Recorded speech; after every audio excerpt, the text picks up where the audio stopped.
Accuracy, balance and क्रिएटिबिलिटी यो हो ABC news र म अर्जुन गाहा। कार्यक्रम हो अपरेसन बिग न्यूज।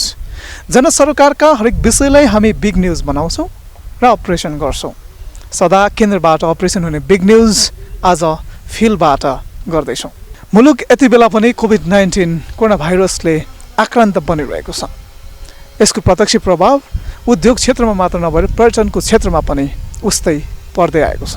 लकडाउनको 7 महिना बितिसकेपछि यति बेलाको पोखराको पर्यटन केही तङ्ग्रिने प्रयासमा छ। आजको बिग न्यूज यसै विषयमा प्रस्तुत गर्नेछौँ।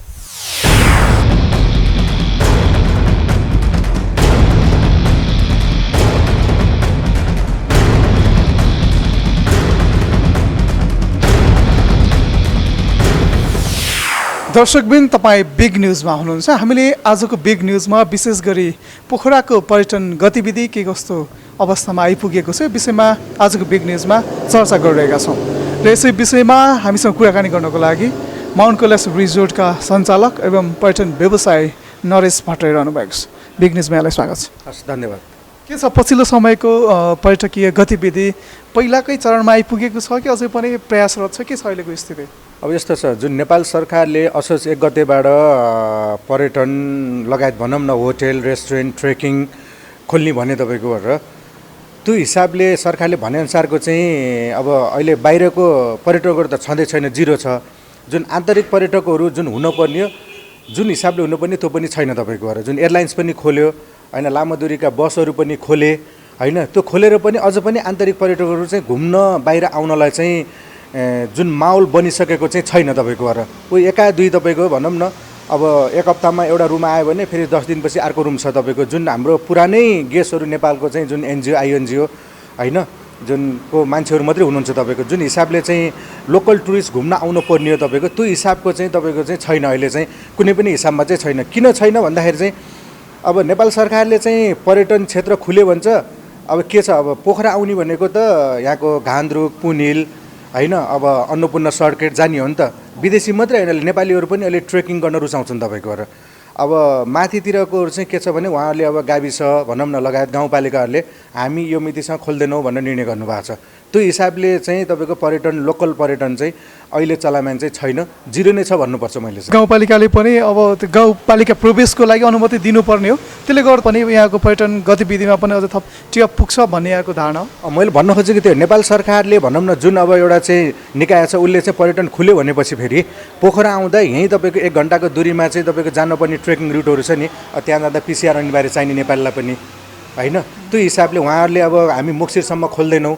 जस्तै घान्द्रुक भनौँ न, अब अहिले पोहोर यतिखेर जोमसोम भनौँ न मुस्ताङ जाँदाखेरि चाहिँ यतिखेर दिनको 500 ब्याग जान्थ्यो तपाईँको होइन, हजारौँ र गाडी जान्थ्यो तपाईँको। मान्छे कोठा नपाएर चाहिँ खचाखच भयो भनेर चाहिँ न्युज हजुरहरूले पनि हाल्नु भएको थियो तपाईँको होइन। त्यो हिसाबले जबसम्म पोखरामा चाहिँ लोकल टुरिस्टको लागि चाहिँ यो वरिपरिको डेस्टिनेसनहरू छ नि, ट्रेकिङ रुटहरू चाहिँ जबसम्म चाहिँ पूर्ण रूपमा खुल्दैन तबसम्म चाहिँ आन्तरिक पर्यटक चाहिँ तपाईँको घुम्नलाई बाहिर निक्लिँदैन तपाईँको। जस्तो कि गाउँपालिका पिसिआर रिपोर्टको अनिवार्यता गरेको छ, यो जायज छ कि छैन? अनि यस्तो छ, अब त्यो त गर्नुपर्छ। अहिले हामीले जुन नेपाल सरकारले दिएको नियमअनुसार हामीले पनि सोध्छौँ तपाईँको कोही विदेशबाट आएको छ भने तपाईँ कहिले आउनुभयो, पिसिआर छ कि छैन, पासपोर्ट हेर्छौँ, यति गति आएको 14-15 दिन क्वारेन्टाइनमा बसेको छ कि छैन, त्यो सबै पासपोर्ट हेरेर दिएका छौँ। जस्तै अब काठमाडौँबाट हामीसँग यो अहिले जुन माउन्ट कैलाशमा आउने गेस्टहरू निरन्तर आइराख्ने गेस्टहरू छ नि, काठमाडौँ घर हो, चितवन घर हो, भैरवा घर हो, हामी बाहिर गएको छैनौँ भनेपछि चाहिँ हामीले त्यो आधारमा रुम दिइराखेको छौँ तपाईँको घर।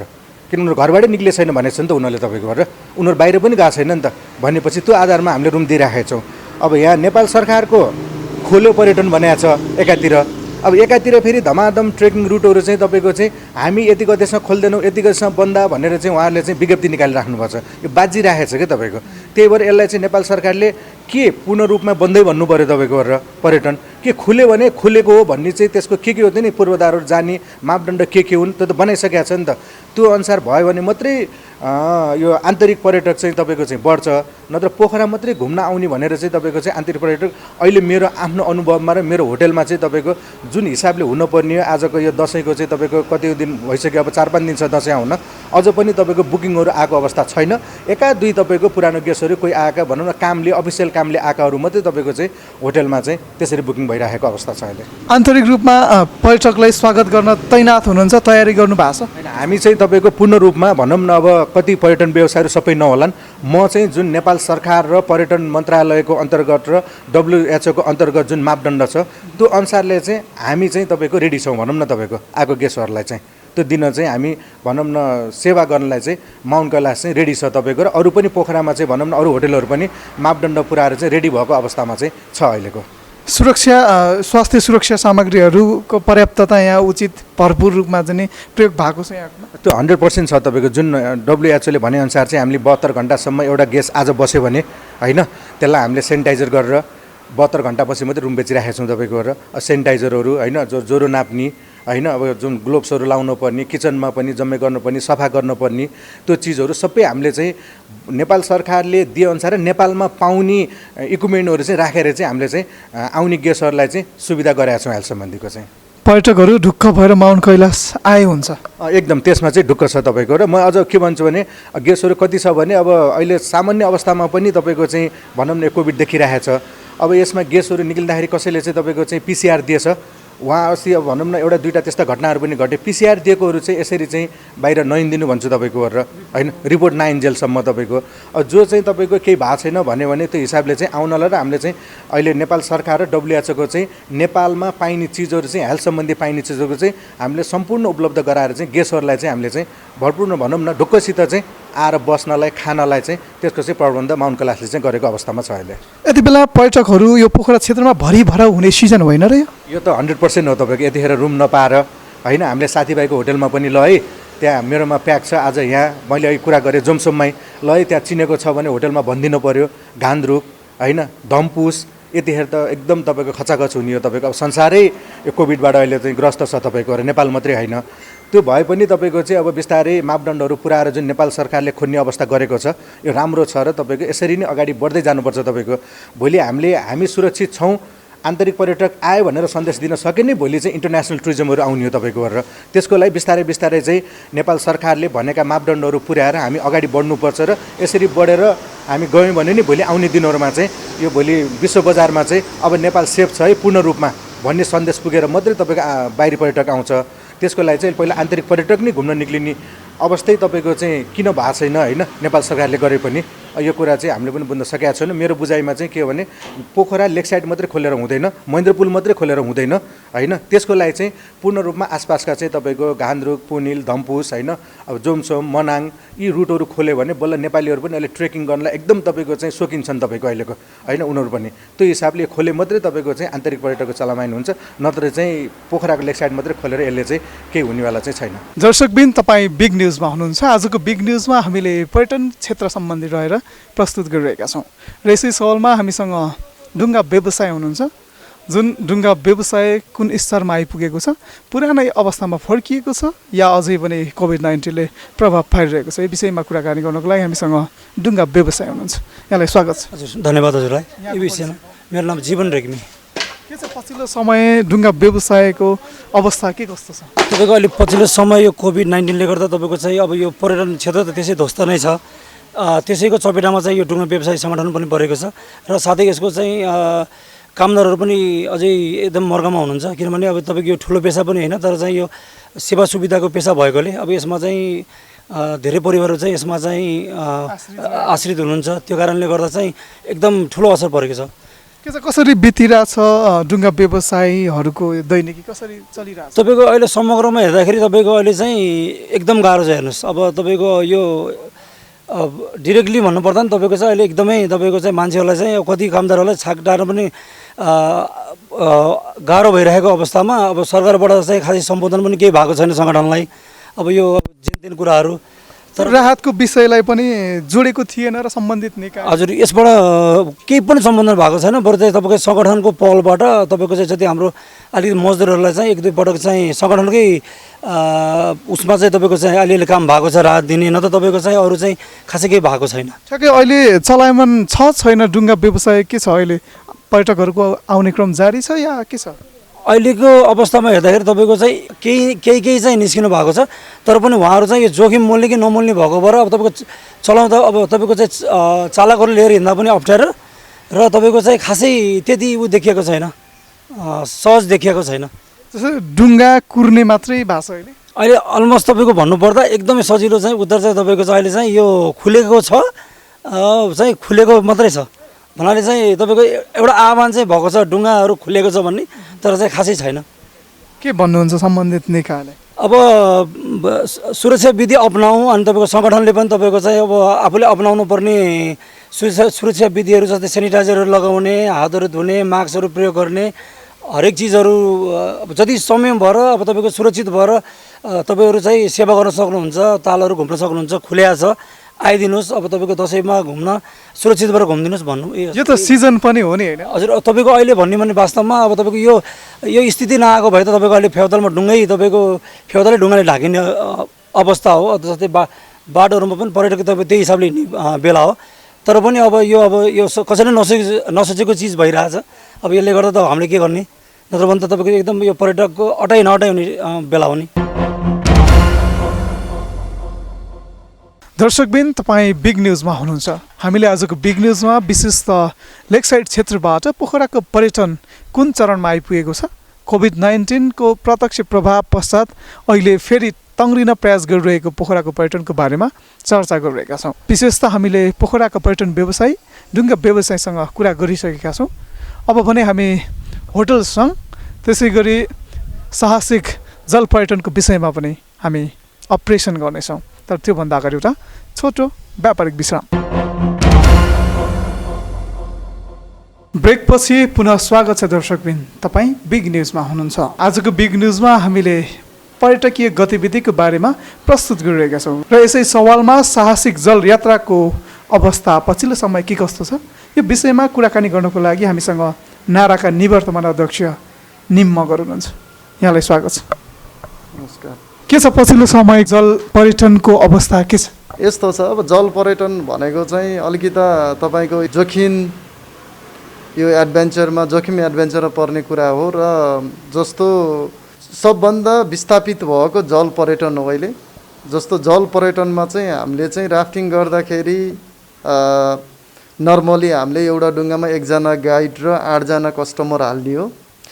तर अहिले गएर अब कोभिडले गर्दाखेरि चाहिँ अब हामीले एउटा डुङ्गामा 8जना कस्टमर नि हाल्न नमिल्ने अवस्थाले गर्दा अहिले जल पर्यटनहरूमा चाहिँ जस्तो एउटा डुङ्गामा 4जना मात्रै हाल्ने र एउटा गाइड बस्ने हो भने हामीले कस्ट प्लस गर्नुपर्छ। अहिले कस्ट प्लस गरेर, किनभने कोभिड-19ले गर्दा प्रायः जस्तो मान्छेसँग अहिले पैसा छैन। पैसा नभएको कारणले हामीले कस्ट प्लस अब एउटा डुङ्गामा 8जना हाल्ने हो भने अब एउटा डुङ्गाको 8जनाको मान्छेको पैसा चाहिँ अब 4जनाले तिर्नुपर्छ। त्यो हिसाबले चाहिँ अहिले जल पर्यटनमा चाहिँ एकदम असर परेको छ। अब जल पर्यटनलाई चाहिँ अब एकदम गाह्रो भइरहेको छ। अब जल पर्यटन चाहिँ यसरी नै जाने हो। अब फेरि अब यसरी नै अब 2-4 महिना यसरी जाने भने नेपालबाट जल पर्यटन भन्ने नै विस्थापित हुन्छ जस्तो लाग्छ। हरेक क्षेत्रहरू खुलिसकेका छन्, सर्वसाधारणहरू आफ्नो दैनिकीमा गुजारिरहेका छन्। केही क्षेत्र बाहेक यो गरिरहँदा पर्यटनमा पनि अझै थप मौलाउने यो अवस्था होइन र? जल पर्यटनमा चाहिँ खास मौलाउन जस्तो मलाई लाग्दैन, किनभने हाम्रो अब सोसियल डिस्टेन्सदेखि लिएर यसका चाहिँ कोभिडका कुराहरू अब सबै कुरा गर्नुपर्दाखेरि जस्तो अहिले जस्तो एयरलाइन्स वा ट्राभल, होटेल, यी व्यवसायिक रेस्टुरेन्ट, यी व्यवसायिकहरूमा चाहिँ अलिकता जलयात्रा व्यवसायिक भन्दा फरक व्यवसायिक भएकोले उहाँहरूको चाहिँ हुनसक्ला। तर हाम्रो चाहिँ जहाँसम्म लाग्छ मलाई एकदम सम्भावना एकदम कम देख्छ। किनभने राफ्टिङ गर्दाखेरि प्रत्येक मान्छेले अब चाहिँ मास्क लगाउनु मिल्दैन होइन। अब सोसियल डिस्टेन्स कायम गर्नु पर्यो। खोलामा गइसकेपछि ठिक छ, हामीले अब राफ्टिङ गर्दा पनि अब हामीले एउटा डुङ्गामा 4जना मान्छे हालेर चाहिँ डुङ्गा चलाए तापनि अब एडभेन्चर हो, मान्छे खस्यो भने गाइडले रेस्क्यु गर्नुपर्छ होइन, डुङ्गा पल्ट्यो भने उठाउनुपर्छ, मान्छे तान्नु पर्यो, रेस्क्यु गर्नु पर्यो होइन। त्यस कारणले चाहिँ अलिकता राफ्टिङमा चाहिँ जल पर्यटनलाई चाहिँ यो व्यवसायले चाहिँ अलिकता समस्या पर्छ कि जस्तो लाग्छ। जहिलेसम्म हाम्रो चाहिँ भ्याक्सिन आउँदैन, भ्याक्सिन आएपछि फरक होला होइन, भ्याक्सिन नआएसम्म। र अहिले पनि हामीले हाम्रो सोचाइमा जस्तो मर्स्यादी, तमुर, कर्णाली यी ग्रेड 5 ग्रेड 4 को खोलाहरूमा चाहिँ राफ्टिङ गर्नु अलिकति हामीलाई गाह्रो परेछ। जस्तो ग्रेड 1 ग्रेड 2 मा चाहिँ कस्तो हुन्छ डुङ्गासुङ्गा खासै पल्टिने त्यति चान्सेस हुँदैन र मान्छे डुङ्गाबाट खस्ने पनि चान्स नहुने भएको कारणले चाहिँ हामीले तत्कालीनको लागि जस्तो अप्पर सुनकोशी भोटेकोशी यहाँ पर्छ त्यो अप्पर सुनकोशी जस्तो त्रिशुली लोवर सेती यी खोलाहरूबाट चाहिँ हामीले चाहिँ राफ्टिङ सुरु गर्ने भन्ने चाहिँ हामीले चाहिँ योजना छ।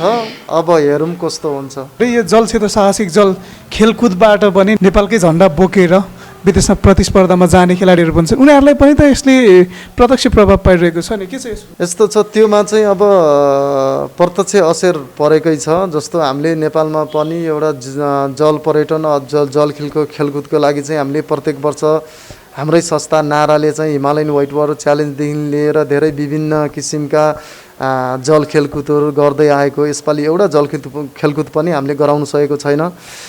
अब अनि त्यस पछाडि गएर हामीले यो 21 मा चाहिँ अब यो वर्ष नै हामीले विश्वको सबभन्दा लामो राफ्टिङ रेस गर्ने भनेर हाम्रो भिजिट नेपाल 2020सँग र नेपाल टुरिज्म बोर्ड नाराले चाहिँ हामीले एउटा संयुक्त रूपमा चाहिँ पश्चिम कर्णालीमा 288 किलोमिटर चाहिँ हामीले चाहिँ अब त्यहाँ रेस चलाउने भनेर हामी तयारी अवस्थामै थियो। जस्तो हाम्रो रेस चाहिँ पहिला 188 किलोमिटर चाहिँ पहिला नै त्यस्ता रेसहरू अरू युरोपियन देशहरूले गरिसकेर चाहिँ हामीले चाहिँ त्यसको 100 किलोमिटर प्लस गरेर हामीले रेसहरू गर्ने भनेर हामी रेडी अवस्थामै थियौँ। अब कोभिडले गर्दा हामीले धेरै रेसहरू चाहिँ यसपालि चाहिँ हामीले गर्न नसक्ने स्थितिमा पुगेको छ र जति पनि यो राफ्टिङ कायाकिङ जल खेलकुदमा हुने भाइ बहिनीहरूलाई म के भन्न चाहन्छु भने हाम्रो कोभिडले गर्दाखेरि यो भयो, यो वर्ष पनि हामीले गर्न नसके पनि अर्को वर्ष जे जसरी भने पनि हामी गर्छौँ भन्न चाहिँ म चाहन्छु। यति बेला त फेरि पर्यटकीय गतिविधि मौलाउने सिजन पनि त हुने होइन र, किनभने अब यो बेला हरेक विद्यालयबाट विद्यार्थीहरू भराउन आउने मात्र नभएर बाहिरबाट पनि नेपाल आउने पर्यटकहरूको सङ्ख्यामा वृद्धि हुन्थ्यो। सिजन होइन यस्तो छ, यो सिजन हो यतिखेर अब सेप्टेम्बर अक्टोबर नोभेम्बर यो हाम्रो सिजन, किनभने बर्खामा हुँदैन चिसो महिनामा हुँदैन, हाम्रो सिजनल हो यो चाहिँ। सिजनल भएको हिसाबले अहिले त अब आरो पत्तेर लगाएर कसैलाई गाली गरेर कसैलाई भनेर पनि हुँदैन। मेन कुरा यो धेरै कुराहरू यो सरकारले जिम्मेवारी लिनुपर्छ, किनभने अस्ति मात्रै अब उहाँहरूले चाहिँ फिर्ता लियो भन्छ, अब त्यो खासै त्यस्तो चाहिँ फिर्ता लिए पनि खासै इफेक्टिभ हुँदैन यसरी होइन। पहिला उहाँहरूले भन्नुभयो नेपालमा चाहिँ विदेशबाट पर्यटन आयो, अब चाहिँ एयरलाइन्स र सबै खोल्ने र विदेशबाट पर्यटन आयो भने पिसिआर अनिवार्य ल्याउनुपर्छ। ठिक छ पिसिआर ल्याउनुपर्छ त्यो हो, तर उहाँहरूले चाहिँ 7 दिन कहिले 14 दिन चाहिँ क्वारेन्टाइनमा बस्नुपर्छ भनेर चाहिँ उहाँहरूले चाहिँ त्यसरी निकालिसकेपछि अब पर्यटन, किनभने मेरै आफ्नो साथीहरू आउँदै थियो होइन 7 दिन 14 दिनसम्म चाहिँ आएर नेपालमा उहाँहरू 10-15 दिनको लागि उहाँहरू चाहिँ घुम्न आउने मान्छेलाई 7 दिनदेखि 14 दिनसम्मै क्वारेन्टाइनमा राखेपछि त कसरी मान्छे आउन सक्छ र होइन। त्यो चाहिँ एउटा राज्यले राम्रो पोलिसी निकालेर ठिक छ पिसिआर भने गरेर आउनुपर्छ, त्यो ठिक हो, पिसिआर ल्याउनुपर्छ नेपालमा आएर नि अब चेक गर्ने। अनि त्यस पछाडि चाहिँ अब यसलाई चाहिँ 14 दिन 1 हप्ता चाहिँ क्वारेन्टाइनमा बसेर चाहिँ त्यो पर्यटन ट्राभल गर्न आउँदैन। एउटा राज्यले हो, अब राज्यले एउटा राम्रोसँग नीति नियम बनाएर चाहिँ यो गर्छु हामीले चाहिँ यसरी फेसिलिटी दिन्छु र यो गर्नु सक्छु भनेर चाहिँ यदि राज्यले जिम्मा लियो भने नेपालमा पर्यटन नआउने आउँछ। तर राज्यले जहाँसम्म लाग्छ मलाई राज्यले जिम्मा पनि लिँदैन। मैले कहाँबाट न्युजहरू सुनेको अनुसार चाहिँ अब राज्यले कुनै नि कोभिडको बिरामीहरूलाई नै अब उपचार नगर्ने, अब जनताले नै गर्नुपर्ने, अब आफ्नै हिसाबले गर्ने आफ्नै हिसाबले बस्ने भनेर चाहिँ भनिएको छ भने न्युजहरू आइराखेको छ। अब त्यसरी चाहिँ नेपालमा कुनै पनि नेपालमा अब पर्यटन व्यवसाय चाहिँ अब यही कोभिडले गर्दा नै अब नेपालमा पर्यटन व्यवसाय चाहिँ यही हिसाबमा नै सिद्धिन्छ जस्तो लाग्छ मलाई। दर्शकबिन तपाईँ बिग न्युजमा हुनुहुन्छ। आजको बिग न्युजमा हामीले पोखराको लेक साइड क्षेत्रबाट यहाँको पर्यटकीय गतिविधिबारे प्रस्तुत गरिरहेका छौँ र यसै सन्दर्भमा विशेष गरी लेक साइड क्षेत्रमा सञ्चालनमा रहिरहेको होटल व्यवसाय के कस्तो अवस्थामा आइपुगेको छ यो विषयमा हामीसँग कुराकानी गर्नको लागि पश्चिमाञ्चल होटल सङ्घ का अध्यक्ष विकल तुलासन हुनुहुन्छ। यहाँलाई स्वागत छ बिग न्युजमा। हजुर धन्यवाद। पछिल्लो समय कोभिड-19ले प्रत्यक्ष प्रभाव पारि नै रहेको छ र यो अवस्थामा अहिलेको होटल व्यवसायको स्थिति के कस्तो छ? 6-7 महिनाको लकडाउनपछि गत असोज 1 गतेदेखि नेपाल सरकारले चाहिँ होटल तथा रेस्टुरेन्ट र अन्य पर्यटक गतिविधिहरू खोलेको अवस्था छ र बिस्तारै चाहिँ यथेष्ट रूपमा चाहिँ होटलहरू पूर्ण रूपले सञ्चालनमा आएको त छैन, तर बिस्तारै सञ्चालन गर्ने प्रयासमा छ। सञ्चालन हुनलाई पर्याप्त मात्रामा आगमन हुन पर्यो अतिथिहरूको र विशेष गरी अब जुन असोज 1 गतेदेखि अब पोखरामा उल्लेख्य मात्रामा केही मात्रामा पर्यटक आगमन हुन्छ भन्ने हाम्रो अपेक्षा थियो, तर पछिल्लो स्थिति चाहिँ अब अलिकति काठमाडौँ र नेपालको अन्य भागमा सङ्क्रमण अलिक फैलिएको भएको भएर यो स्थितिले गर्दाखेरि अब अलिकति समय त्यति अनुकूल छैन र अहिले बिस्तारै पोखरामा केही पर्यटकहरू आएका छन्, तर सबै होटल व्यवसायहरू खोल्ने प्रयासमा छन् र यसो भनिरहँदाखेरि पोखरामा अब खालि पोखरामा आएर होटल रेस्टुरेन्टमा बस्ने र अलि यता डुल्नेलाई मात्रै पर्यटक आउने त होइन, तर विशेष गरी अहिलेको पेन्डेमिकको सिचुएसनमा पोखरा बाइपास भएर जाने अन्य पर्यटकीय गतिविधिहरूलाई अलिकति त्यो खोल्न नसकेको भएर पोखरामा पर्याप्त मात्रामा अलि पर्यटकहरू आउन नसकेका हुन् कि भन्ने हाम्रो विश्लेषण छ। किनभने यसले घोरेपानी, घान्द्रुक र अन्य अन्नपूर्ण फेरोहरू र मुक्तिनाथहरू अलिक बन्द भएको स्थिति, त्यहाँको स्थानीय व्यवसायहरू र त्यहाँ निकायहरूले पनि बन्द गरेको र अन्य त्यो उसहरू लगाएको स्थितिले गर्दाखेरि त्यो अलि पूर्ण रूपले सञ्चालन भए पोखरा पनि स्वतः पर्यटनको आगमन बढ्छ। किनभने अहिलेको यो महामारीको स्थितिमा पर्यटकहरू खालि पोखरामा बसेर रमाउने भन्दाखेरि अलि परको ठाउँ आइसोलेटेड ठाउँहरूमा ग्रामीण पर्यटनमा पदयात्रा गर्नेतिर रमाउँछन् र त्यतातिर खोल्न नसकेको स्थितिले गर्दाखेरि त्यसको केही मर्मात पोखरामा परेको हो कि भन्ने छ र पोखरामा निश्चय पनि अब यो दसैँ तिहारमा केही बुकिङहरू आएका छन् मध्यम खालका होटलहरू र अलि ठुला आकारका होटलहरूमा। निश्चय पनि अब यो दसैँ तिहारमा केही समयको लागि चाहिँ यसले अलिकति जागृत गर्छ नै र यो अब त्यसपछि अब दसैँ तिहार सकेपछि अब होटलहरू कसरी पुनर्जागरण हुन्छ भन्ने फेरि एउटा विश्लेषण गर्नुपर्छ। किनभने यो त एउटा चाडबाडको बेला हो, त्यसको अवसरमा चाहिँ केही व्यापार गर्ने भन्ने नै र पछिल्लो चरणमा अब बुकिङ गर्ने क्रमहरू बढिरहेको छ। यो त सिजन पनि हो। हजुर, यो पर्यटकको सिजन पनि हो र सँगसँगै अब नेपाल सरकारले अब अन्तर्राष्ट्रिय पर्यटकहरू खोले तापनि अहिले आउन सकेका छैनन् र मुख्यतः अब नेपाल सरकारले अब हाम्रो यस्तो अब डाँडा काँडा कन्दरा छ, पदयात्रा छ, त्यसलाई चाहिँ यो जोखिमको बेलामा अलि त्यो ठाउँहरू अलि सुरक्षित छ है भन्ने त्यस्ता खालका उहाँहरूले आश्वस्त पार्न सकेको पनि छैन र त्यो सूचनाहरू प्रवाह गर्न नसकेर अलिकति नेपालमा पर्यटकहरू त्यस्ता खालका गतिविधिहरू जस्तै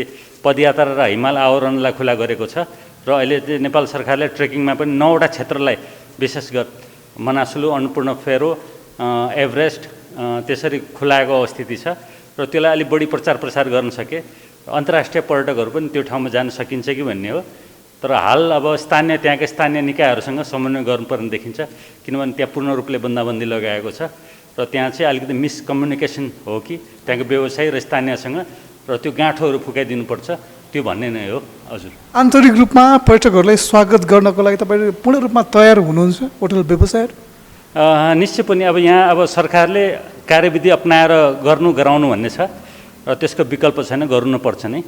र अहिले चाहिँ अब व्यवसाय पुनर्जागरण गर्नलाई आफू सुरक्षित रहेर व्यवसाय सञ्चालन गर्नुपर्ने त्यो उत्तम विकल्प हो र यहाँ भिडभाड गरेर र पहिला जस्तो समूहगत भ्रमण गर्ने, त्यसरी अब ठुल्ठुलो जमातमा आएर भ्रमण गर्ने त्यो प्रचलन अहिलेको त्यो अहिले अलिकति सिचुएसन छैन। अहिले चाहिँ सानो पारिवारिक भ्रमण गर्ने त्यसलाई चाहिँ बढी प्रोत्साहन गर्नुपर्छ र अहिलेको स्थितिमा अब अलिकति सङ्क्रमण बढेको भएर पछिल्लो स्थितिमा सार्वजनिक यातायातहरू चढेर आउने अवस्था पनि त्यति छैन, तर अहिलेको यो समयमा थोरै भए पनि पोखरा र यस क्षेत्रमा चाहिँ सानसाना पारिवारिक भ्रमणहरू आफ्नै गाडी र आफ्नै यातायातमा आउनेहरूले चाहिँ निश्चय पनि केही मात्रामा पनि पोखरा भ्रमण गर्नेछन् भन्ने नै हो र त्यसको लागि चाहिँ अब हामी सबै व्यवसायीहरूले आफ्नो क्षेत्र सुरक्षित छ र यो पोखरा स्थानीय निकाय प्रदेशले पनि यो क्षेत्र सुरक्षित छ भन्ने खालका मेसेजहरू संयुक्त रूपमा दिन सक्नुपर्छ। त्यो दिन आश्वस्त पारे मात्रै पर्यटन भ्रमण गर्ने उहाँहरूले तालिका बनाउनुहुन्छ र सुरक्षित महसुस गर्नुहुन्छ। अहिले चाहिँ अब मुख्य घुमफिरभन्दा पनि स्वास्थ्य सुरक्षा प्रबल अब एकदम मुख्य चिज भएको होराले त्यसलाई नै बढी केन्द्रीकृत गरेर व्यवसायहरू र आफ्नो गन्तव्यहरू प्रवर्धन गर्नुपर्छ भन्ने नै हो। के छ पछिल्लो समय पोखराको यो होटल व्यवसाय सँगसँगै पर्यटन व्यवसाय तङ्ग्रिएको अवस्था हो? तङ्ग्रिने चाहिँ प्रयास हो तर यसलाई चाहिँ अब यो तङ्ग्राइले पुग्दैन, किनभने नेपालको अब अहिले आन्तरिक पर्यटन पनि अब आन्तरिक पर्यटकहरू पनि अब ठुलो आर्थिक मर्मातमा परेको नै छ र अहिले यदाकदा काम विशेषमा आउने र केही मात्रामा चाहिँ घुमफिरमा आउने मात्रै छ र तङ्ग्रिनलाई पोखराको सेरोफेरो, किनभने पोखरा मात्रै केन्द्रित गरेर सक्दैन पर्यटकहरू। पोखराबाट ग्रामीण भेगलाई पोखरालाई बाइपास गरेर पठाउने हैन, त्यस्ता मुक्तिनाथहरू भयो दर्शन गर्ने र अन्नपूर्ण बेस क्याम्प, अन्नपूर्ण फेरो, तिलिसो, अन्नपूर्ण सेन्चुरी, घोरेपानी, घान्द्रुक, मर्दी हिमाल र सम्पूर्ण पेरिफेरीलाई चलायमान बनाउन सके पोखरा चलायमान हुन्छ र अहिले तङ्ग्रिन प्रयासरत छ र तङ्ग्रिनलाई ती ठाउँहरू पनि खुल्नुपर्छ र अहिले पछिल्लो चरणमा त्यही अब नेपाली पर्यटक मा केही अंशमा आउने नै छन्, अहिले अन्तर्राष्ट्रिय आउँदैन र सँगसँगै अब हाम्रो छिमेकी मुलुक भारतको ठुलो आगमन पोखरामा हुने नै थियो तर त्यो अहिले त्यो अब रोकिएको अवस्था छ र ती सबै चिजहरू उता पनि अब सङ्क्रमण अलिकति कम भएपछि निश्चय पनि अब एक दिन चाहिँ ठुला मात्रामा भारतीय पर्यटकहरू पनि एक दिन चाहिँ पोखरा आउने छन्, यो क्षेत्रमा आउने छन् र तब मात्र चाहिँ बल्ल पर्यटकहरू खुला रूपले चाहिँ निर्वाध रूपले हिँडुल गर्न सके मात्र पूर्ण रूपले तङ्ग्रिन्छ र अहिले चाहिँ अवस्था चाहिँ पर्खर हेरेको अवस्थामा छ र हामी चाहिँ सूक्ष्म रूपले आफू सुरक्षित तरिकाले व्यवसाय गरिरहेका छौँ र यो चाहिँ खुलाउन प्रयास र तङ्ग्रिन प्रयासरत छौँ हामी। जस्तो कि यो क्वारेन्टिन र आइसोलेसन बनाउने प्रसङ्ग भने जोडियो भने के छ पछिल्लो समय यो यहाँको यो होटललाई भने आइसोलेसन कक्ष बनाउने त्यसपछि क्वारेन्टिनको लागि प्रयोजनमा ल्याउने भन्ने कुरा थियो। नेपाल सरकारले अब जब अब विदेशबाट ठुलो मात्रामा नेपालीहरू आउँदैछन् र त्यसको लागि विभिन्न प्रादेशिक हिसाबले चाहिँ विभिन्न क्षेत्रहरूमा चाहिँ होटल क्वारेन्टाइनको अवधारणा ल्याएर र असारको पहिलो हप्तादेखि नै विभिन्न क्षेत्रमा होटलहरू चाहिँ क्वारेन्टिनको रूपमा चाहिँ प्रयोग गरेको थियो र त्यसै गरी यो होटलसँग आबद्ध होटलहरूलाई पनि करिब 24वटा होटललाई चाहिँ हामीले चाहिँ नाम पठाएर उहाँहरूले अनुमति पाएको स्थिति थियो। त्यसभित्र पनि करिब 8वटा होटल चाहिँ पूर्ण रूपले क्रियाशील रूपले अतिथिहरूलाई राखेको स्थिति क्वारेन्टाइन प्रयोजनको लागि र त्यसमा पनि 4-5वटा चाहिँ पूर्ण रूपले सञ्चालन भएको स्थिति थियो र पछिल्लो चरण अब विदेशबाट पनि अब एउटा उद्धारको काम चाहिँ अलिकति सकिसकेको स्थितिले र अहिले चाहिँ सङ्क्रमण दौडेको स्थितिमा चाहिँ बढिरहेको स्थितिमा महानगरले फेरि आइसोलेसन प्रयोजनका लागि होटलहरूलाई चाहिँ उहाँहरूले चाहिँ अब आह्वान गर्नुभएको थियो। त्यसमा चाहिँ अब धेरै होटलहरू इन्ट्रेस्टेड भएन तर खालि अब 1-2वटा होटलले नामाकरण दियो तर त्यही पनि अनुमति पाएको स्थिति छैन र अहिले सङ्क्रमण बढ्दै जाँदाखेरि अहिले होटल आइसोलेसनको एकदम ठुलो माग छ र त्यसलाई चाहिँ अब होटलले अनुमति अब कोही इच्छुक होटलहरू भएछन् कुनै हस्पिटलहरूसँग त्यसलाई समन्वय गरेर महानगर स्थानीय निकायले आइसोलेसनको प्रयोजन गर्दाखेरि पनि राम्रो हुन्छ कि भन्ने नै हो। एकातिर चाहिँ अब एउटा राज्यको एउटा दायित्व वहन एउटा निजी क्षेत्रले गरिदिने भयो र उहाँहरूलाई पनि एउटा यो बेलामा चाहिँ व्यवसाय पनि हुने नै भयो कोही उत्सुक भएमा भन्ने हो र त्यसलाई चाहिँ अब त्यतिको दिनुभन्दा पनि एउटा समन्वयकारी भूमिका गरेर र पूर्ण रूपले सहयोग गर्नुपर्छ र आइसोलेसन भन्न साथ अब पुरा होटल जसरी चलाएर भएन त्यसलाई चाहिँ अब हुने पूर्वाधारहरू चाहिँ त्यो अनुसार गराउनुपर्छ भन्ने नै हो र यो क्वारेन्टाइन चाहिँ अब केही रूपमा चाहिँ चलिरहेको अवस्था नै छ। दर्शकबिन तपाईँ बिग न्युजमा हुनुहुन्छ। आजको बिग न्युजमा हामीले पोखराको पर्यटन कुन चरणमा पुगेको छ यो विषयमा हामी प्रस्तुत गरिरहेका छौँ। पर्यटक बस व्यवसायहरूको अवस्था के कस्तो छ यो विषयमा पनि हामी कुरा उठाउन गइरहेका छौँ र सोही विषयमा कुराकानी गर्नको लागि हामीसँग नेपाल पर्यटक यातायात व्यवसायी समितिका अध्यक्ष बबरचङ गुरुङ हुनुहुन्छ। यहाँलाई स्वागत छ बिग न्युजमा। धन्यवाद। के छ पछिल्लो समय पर्यटक बस व्यवसाय सङ्घको र यो पर्यटन बस व्यवसाय के कहाँसम्म पुगेको छ, के कस्तो प्रभाव परेको छ?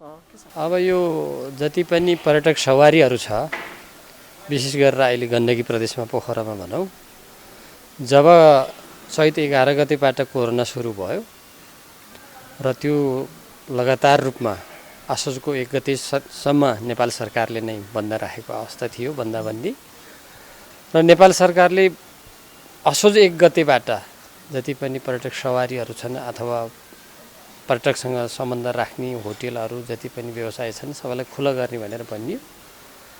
तर हामी व्यवसायको हकमा चाहिँ यो चैत 11 देखि जब बन्दबन्दी रह्यो र आजको दिनसम्म आइपुग्दा असोज 1 गतेबाट पनि कुनै पनि फरक छैन। अथवा मैले भन्न खोजेको व्यवसाय केही पनि छैन, व्यवसाय शून्य प्राय छ। व्यवसायको प्रभाव गतिविधि केही पनि छैन, किनभने दिनका दिन कोरोनाको प्रभाव बढ्दै गइरहेको छ। निश्चित रूपमा कोरोनासँगै सबै जोगिनुपर्छ, सजग रहनुपर्छ। त्यसकारणले गर्दा जति पनि आन्तरिक पर्यटकहरूलाई प्राथमिकता दिँदै नेपाल सरकारले, गण्डकी प्रदेशमा पनि विभिन्न सङ्घ संस्थाहरूले आन्तरिक पर्यटकलाई बढावा दिने, केही न केही पर्यटकीय गतिविधिहरूलाई बढावा दिने भन्ने किसिमले अगाडि बढ्न खोजिरहेको अवस्था छ। तैपनि यो कोरोना सङ्क्रमण बढ्दै गइरहेको हुनाले पर्यटकीय गतिविधि चाहिँ शून्य नै छ। त्यसरी नै यो नेपाल पर्यटक यातायात व्यवसायसँग अन्तर्गत रहेका जति पनि पर्यटक सवारीहरू छन् सबैको व्यवसाय शून्य नै रहेको अवस्था छ। असोज 1 गतेबाट पर्यटन मात्रै नभएर अन्य लामो रुटका सवारीलाई पनि खुलाउने जुन अनुमति दिएको थियो, यो सँगसँगै यहाँहरूको पनि चलायमान भएको छैन? छैन हो। नेपाल सरकारले अब लामो दूरीको सवारी साधन भनेर खुला गर्ने भनेर भनियो। त्यसमा नेपाल जति पनि पर्यटक सवारीहरू छन् लामो दूरी छोटो दूरीमा सबै गाडी सवारीहरू गुड्छन्। तर यसमा केही फरक परेको छैन, किनभने जति पनि मान्छेहरू अति आवश्यक मान्छेहरू केही मात्रामा यात्रा गर्छन्, नत्र पनि प्राय कसैले पनि यात्रा गरेका छैनन्। विशेष गरेर पर्यटक सवारीहरू धेरैभन्दा धेरै पोखरा र काठमाडौँमा गुड्ने गर्छन्। त्यसैमा पनि पर्यटक बसहरू असोज 1 गतिबाट हामी व्यवसायहरूले पर्यटक बसहरू चलाउन सुरु गऱ्यौँ पोखरा काठमाडौँको लागि। सुरुको दिनमा एउटा 2टा 3वटासम्म बसहरू जाने गर्थे, किनभने नेपाल सरकारको WHO को नेपाल पर्यटन बोर्डको आफ्नो मापदण्ड थियो सुरक्षाको। त्यो मापदण्ड अनुसार जाँदा 2वटा पर्यटक सवारी बसहरूसम्म छुटे। तर जब त्यस पछाडि नेपाल सरकार र बुद्ध एयरको बिचमा, अथवा बुद्ध एयर नभनौँ, जति पनि हवाई सेवा छ उहाँहरूको बिचमा जुन एउटा किसिमको सहमति भयो, हवाई जहाजहरूले भनौँ पुरै सिट क्षमता अनुसार बोक्न पाउने भनेपछि र हवाई भाडा केही कम हुने भएपछि केही व्यक्तिहरू, केही मान्छेहरू, अत्यावश्यक मान्छेहरूले यात्रा गरेका छन्। अहिले प्राय चाहिँ हवाई सेवा मार्फत मान्छेहरू आउने जाने गरिराखेको छ। तुलनात्मक रूपमा पर्यटक सवारीहरू चाहिँ बन्द नै छन्, एकाध रूपमा मात्रै चल्ने, 1-2 कहिले कहिले चल्ने मात्र गरेको छ। अब यो कोरोनाको सङ्क्रमण कहिलेसम्म जाने भन्ने अझै पनि अन्यल भइरहँदा चाहिँ अब विकल्प चाहिँ के हुनसक्छ यो पर्यटन यातायातहरूको लागि? पर्यटन यातायातहरूको लागि त हामीले त सरकारसँग के घोषणा गरेका थियौँ अथवा के माग गरेका थियौँ, के प्रस्ताव राखेका थियौँ भने जब कोरोना सङ्क्रमण सुरु भयो, जब यो 3-4 महिना भयो, त्यस पछाडि हामीले सरकारसँग यो प्रस्ताव गरेका थियौँ कि अब पर्यटन व्यवसाय अथवा यातायात व्यवसाय धराशायी हुँदै गएको छ। त्यसकारणले नेपाल सरकारले राम्रो मौद्रिक नीति ल्याएर व्यवसायलाई जोगाउनुपर्छ भनेर हामीले अनुरोध प्रस्ताव गऱ्यौँ। त्यसअनुसार मौद्रिक नीति पनि आएको छ। तर नेपाल सरकारले, नेपाल राष्ट्र ब्याङ्कले जुन मौद्रिक नीतिहरू ल्याएको छ त्यो मौद्रिक नीतिहरूले जति पनि व्यवसायहरूलाई ऋण प्रदान गर्ने वित्तीय संस्थाहरू छन् उनीहरूले केही पनि लागू गरेको छैन, अथवा नेपाल सरकारले घोषणा गरेको मौद्रिक नीति लागू कार्यान्वयन भएको छैन भन्छौँ हामी यो अवस्थामा। र त्यसकारण अब यसको विकल्पमा केही गर्न सकिन्छ जस्तो त हामीलाई लाग्दैन। हुन त नेपाल पर्यटन बोर्डले पोखरामा पोखरा पर्यटन परिषद भन्ने संस्था छ, धेरै प्रयासहरू गरेका छौँ। जस्तै नाटाले धेरै प्याकेजहरू फालेका छौँ। नाटा र यो नेपाल पर्यटक यातायात व्यवसाय सङ्घ मिलेर आन्तरिक पर्यटकहरूलाई टार्गेट गरेर यातायातको पहिलाको रेटहरूमा धेरै कम गरेर डिस्काउन्ट दिएर पनि हामीले प्याकेजहरू फालेका छौँ। तर त्यसको प्रभाव चाहिँ शून्य नै छ। त्यसकारणले गर्दा हामीलाई लाग्छ अब जबसम्म यो कोरोनाको भ्याक्सिन आउँदैन बजारसम्म तबसम्म आन्तरिक तथा बाह्य पर्यटकहरूको गतिविधि शून्य नै रहन्छ भन्ने लाग्छ। यहाँको समितिमा के कति पर्यटक वाहक सवारीहरू छन्? हाम्रो नेपाल पर्यटक यातायात व्यवसायी सङ्घमा साना ठुलो गरेर 450वटा सवारी साधनहरू हाम्रो संस्थामा आबद्ध रहेका छन्। कर्मचारीको सङ्ख्यामा त यस्तो भयो, जति पनि पर्यटक सवारी छन् एकजना त अब चालक भइहाल्यो स्वतः रूपमा। हाम्रो संस्थामा अहिले हाराहारी 85वटा संस्थाहरू सदस्य रहेका छन् भने प्रत्येक संस्थाको कम्तीमा पनि 3 जना चाहिँ कर्मचारी रहेका छन्। ती कर्मचारीहरूको पनि कसैको पनि अब रोजगारीको ग्यारेन्टी भन्ने कुरो रहेन, किनभने व्यवसाय नै नरहने भएपछि त्यहाँ रोजगार प्राप्त गर्ने कर्मचारी रहने भन्ने कुरो नै छुँदैन। त्यसकारणले व्यवसाय लगायत सबै कर्मचारी सवारी चालक सहचालक सबै चाहिँ अहिले धराशायी अवस्थामा नै रहेको अवस्था छ। मजदुरी गर्ने जुन कर्मचारीहरू थिए उहाँहरूको लागि त्यो रातको व्यवस्थाहरू त्यस्तो के समितिको तर्फबाट गर्नुभयो? समितिको तर्फबाट भन्दा पनि हामीले निश्चित रूपमा अब आफ्नो सवारी साधन अथवा आफ्नो संस्थामा जति पनि आबद्ध रहेका कर्मचारी मजदुरहरूलाई एक किसिमले केही राहत व्यवस्था गर्ने भनेर हामीले पहल गरेको थियौँ। गर्दा गर्दै पनि व्यवसायी साथीहरूमा एक किसिमले के कुरा आयो भन्दाखेरि कुनै एउटै व्यवसायीको 12-13वटा सवारी साधन हुने, कसैको एउटा दुईवटा मात्रै हुने, यसलाई दामासाही रूपमा लगेर यसलाई राहत बाँड्नुभन्दा आफ्नो आफ्नो संस्थाको कर्मचारीहरूलाई आफूले नै राहत दिनुपर्छ भन्ने हिसाब किताबले जस्तै मेरो कम्पनीमा रहेको कर्मचारीहरूलाई अथवा चालकहरूलाई विशेष गरेर मैले 2 पटकसम्म उहाँहरूलाई आफूले व्यक्तिगत रूपमा आफ्नो संस्थाबाट राहत दिने गऱ्यौँ। त्यसरी नै अरू संस्थाको साथीहरूले आफ्नो आफ्नो संस्थामा काम गर्ने मजदुरहरूले राहत दिएको अवस्था छ। दर्शकबिन, तपाईँ बिग न्युजमा हुनुहुन्छ। आजको बिग न्युजमा हामीले कोभिड-19 कोरोना भाइरसले प्रत्यक्ष प्रभाव पारेको पोखराको पर्यटनको क्षेत्रमा चर्चा गऱ्यौँ। अबको विकल्प के हुन सक्छ? सम्बन्धित निकायले अब फेरि पर्यटनलाई पुनर्ताजगीकरण गर्दै सामान्य अवस्थामा कसरी फर्काउनु पर्छ त्योतर्फ पनि ध्यान दिन जरुरी देखिन्छ। दर्शकबिन, अपरेसन आजलाई सकिन्छ। भोलि हामी फेरि अर्को जनचासोको विषयलाई बिग न्युज बनाउँदै अपरेसन गर्नेछौँ। आजको बिग न्युज तयार पार्न सहयोग गर्ने सहकर्मी गीता राणाप्रति आभार व्यक्त गर्दै म अर्जुनका आज्ञा चाहन्छु। गाउँ सहर र दुनियाँ बिउझाउने हाम्रो अभियान जारी छ। तपाईँ एबिसी टेलिभिजन हेर्दै गर्नुहोला। नमस्कार।